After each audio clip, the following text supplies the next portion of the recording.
Akhirnya ajang CinemaCon tahun 2025 sudah selesai. Dan dari panel Warner Brothers akhirnya kita mendapatkan sneak peek dari film Superman. Seperti apa special clipnya dan apa saja yang di-reveal dari panel tersebut? Universe, let's talk about it.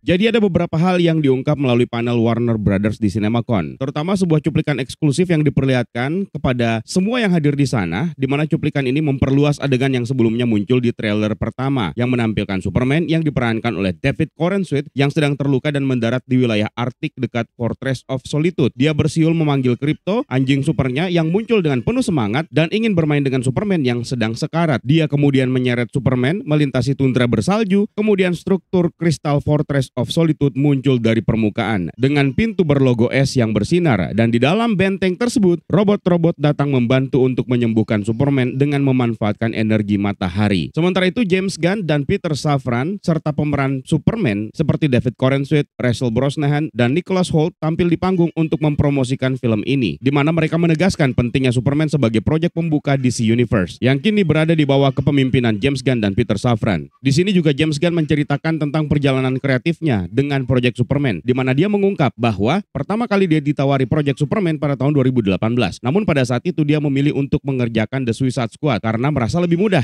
Ide untuk Superman terus menghantui dirinya hingga dia menemukan pendekatan yang tepat, yaitu sebuah cerita yang sangat manusiawi sekaligus fantastis, fokusnya pada kebaikan dan cinta manusia. Inspirasi untuk Krypto berasal dari pengalaman pribadinya dengan anjingnya sendiri, yaitu Ozu, yang begitu nakal dan susah untuk diatur. James Gunn membayangkan bagaimana jika anjing ini punya kekuatan super, dan dari situlah dinamika Superman Krypto tercipta. Selain cuplikan adegan, ada juga sizzle reel behind the scene yang memperlihatkan proses pembuatan film ini, di mana para cast-nya saling memuji satu sama lain, dan James Gunn menegaskan bahwa perilisan film pada bulan Juli tahun 2025 nanti akan menjadi Summer of Superman, yang menandakan kampanye promosi besar-besaran dan harapan yang tinggi bahwa film ini akan menjadi tonggak utama dan tonggak penting untuk DC Studios, serta pengalaman sinematik yang transformatif melalui inisiatif Gods and Monsters mereka. Tayang tanggal 11 Juli tahun 2025, dan cuplikan adegan ini sebenarnya direncanakan akan ditayangkan sebelum pemutaran A Minecraft Movie di bioskop. Namun rupanya Warner Brothers dan DC Studios memutuskan untuk merilis eksklusif klip ini lebih cepat, dan kita tidak perlu datang ke bioskop untuk menyaksikannya. Mungkin ada dua alasan. Yang pertama, karena pihak Warner Brothers melihat reaksi awal dari film A Minecraft Movie yang mendapatkan tomat busuk, yang menunjukkan pesimisme dari pihak Warner Brothers akan banyak yang nonton eksklusif klip ini sebelum mereka merilisnya ke publik, dan akhirnya mereka memutuskan untuk merubah rencana dan merilis lebih cepat eksklusif klip ini. Dan alasan yang kedua, eksklusif klip ini dirilis bersamaan dengan digelarnya panel Marvel Studios,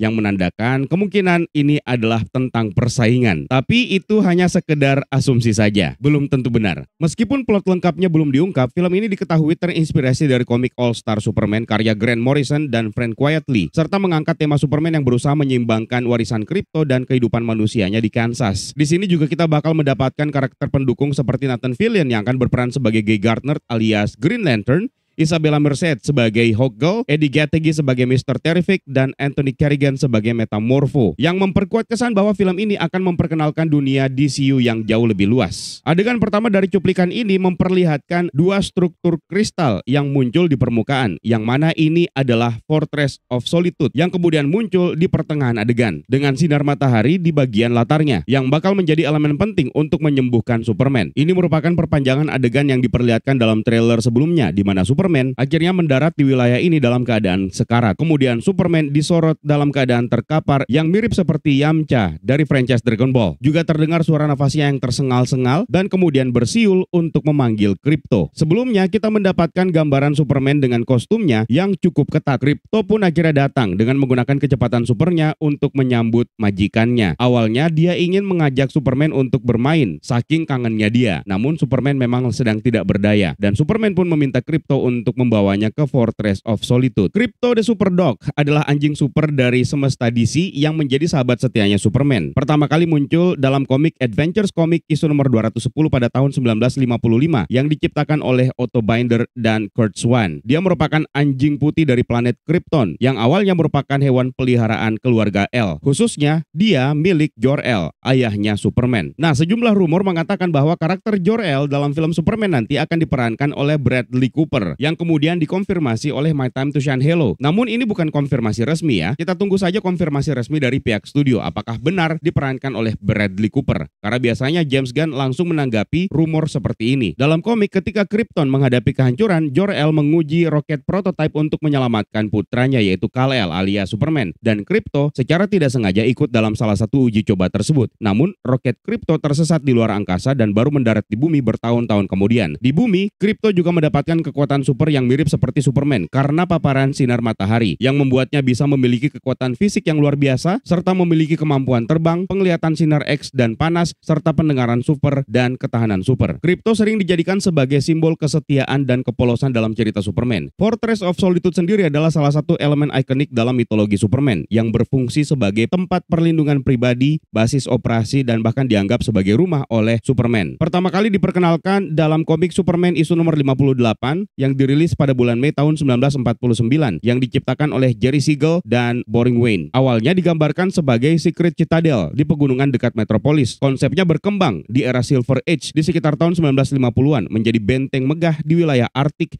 yang terbuat dari kristal Kryptonian. Dalam cerita klasik, Superman membangunnya menggunakan teknologi dari Krypton yang dibawa oleh Jor-El, ayahnya, untuk menciptakan tempat di mana dia bisa menyendiri, merenung, dan menyimpan artefak penting. Fortress ini biasanya terletak di kutub utara bumi, tersembunyi di tengah es dan salju, dengan pintu masuk yang hanya bisa dibuka oleh kunci raksasa yang terbuat dari logam super berat, yang menjadi simbol kekuatan Superman. Di dalamnya terdapat kristal Kryptonian, yang merupakan teknologi canggih yang menyimpan pengetahuan dan kenangan Krypton, yang seringkali berfungsi sebagai perpustakaan hidup atau AI yang berinteraksi dengan Superman. Juga terdapat ruang penyembuhan, tempat Superman memulihkan diri dengan energi matahari kuning, serta ada patung Jor-El dan Lara, serta artefak lain yang menghormati warisan planet asalnya. Benteng ini juga memiliki laboratorium dan koleksi, tempat menyimpan teknologi alien, senjata musuh, dan bahkan kebun binatang antar galaksi dengan spesies langka di dalamnya. Dalam cuplikan ini, Fortress of Solitude diceritakan terletak di wilayah Arktik, di mana benteng ini muncul setelah Superman yang terluka mendarat di tundra bersalju dan memanggil Krypto. Struktur kristalnya terbentuk dari tanah dengan pintu masuk berlogo es yang bersinar, yang menegaskan estetika klasik Kryptonian, di mana logo es ini diceritakan sebagai simbol of hope. Ini terlihat sama seperti dalam komik, di mana terdapat simbol es di bagian gerbangnya. Sementara untuk logo es yang digunakan oleh Superman dalam film ini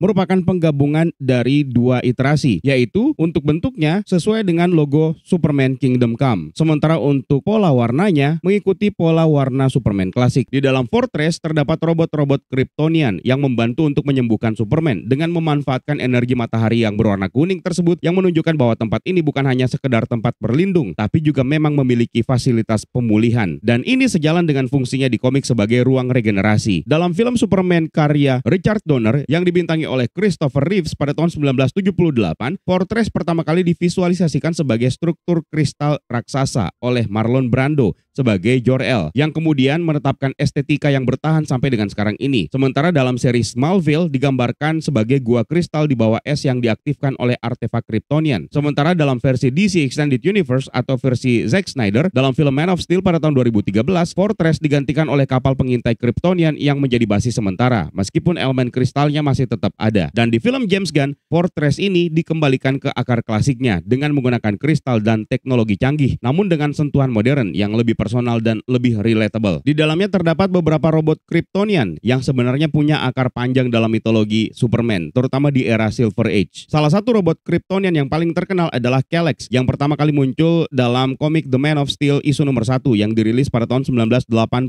karya John Byrne. Kelex ini adalah asisten setia Jor-El di Krypton dan kemudian melayani Superman di Fortress of Solitude. Dalam komik, robot seperti Kelex dan model serupa bertanggung jawab untuk menjaga Fortress, untuk mengelola kristal memori dan membantu Superman dalam eksperimen atau pemulihan. Mengingat fungsinya dalam cuplikan tersebut untuk merawat Superman, robot-robot ini mungkin terinspirasi dari Kelex, meskipun belum disebutkan namanya. Menariknya lagi, robot-robot ini ternyata memiliki nomor di bagian dadanya. Yang menyambut Superman pertama kali adalah robot dengan nomor 4, yang dikonfirmasi suaranya akan diisi oleh Alan Tudyk. Robot lainnya bernomor 12, bernomor 1, dan bernomor 5. Sementara di sisi lain dari Fortress, kita juga bisa melihat 3 robot lainnya. Robot nomor 4 sendiri mengatakan bahwa robot nomor 12 adalah robot pendatang baru yang suaranya diisi oleh seorang wanita. Sementara di bagian lain dalam ruangan Fortress ini terdapat sejumlah teknologi yang berfungsi untuk memusatkan sinar matahari untuk masuk ke dalam Fortress yang akan digunakan untuk menyembuhkan Superman, serta beberapa teknologi holografik yang digunakan untuk melakukan scanning atau pemindaian terhadap cedera yang dialami oleh Superman. Robot nomor 5 menjelaskan dalam tubuhnya Superman terdapat 14 tulang yang retak. Nomor 12 mengatakan kerusakan pada kandung kemih dan ginjal, usus besar dan paru-paru. Dan robot nomor 4 mengakumulasikan dosis sinar matahari yang dibutuhkan oleh tubuhnya Superman yang akan menyembuhkan semua cedera parah itu dengan singkat. Dan akhirnya Superman mengalami kesakitan yang luar biasa pada saat proses pemulihannya. Setelah cuplikan adegan tersebut, kita akhirnya kembali melihat trailer yang pernah kita lihat yang sudah dirilis sebelumnya. Kita kemudian masuk ke dalam segmen teori, di mana ada beberapa tunjuk yang menegaskan sebenarnya ada karakter lain yang berperan dalam Fortress of Solitude ini. Robot nomor 4 mengatakan bahwa robot nomor 12 adalah pendatang baru, yang menandakan bahwa ada pot lain yang tiba di bumi setelah Kal-El tiba di bumi, dan kemungkinan besar itu adalah Kara Zor-El. Dan ada satu teori yang menarik yang beredar di kalangan para penggemar, di mana Krypto the Superdog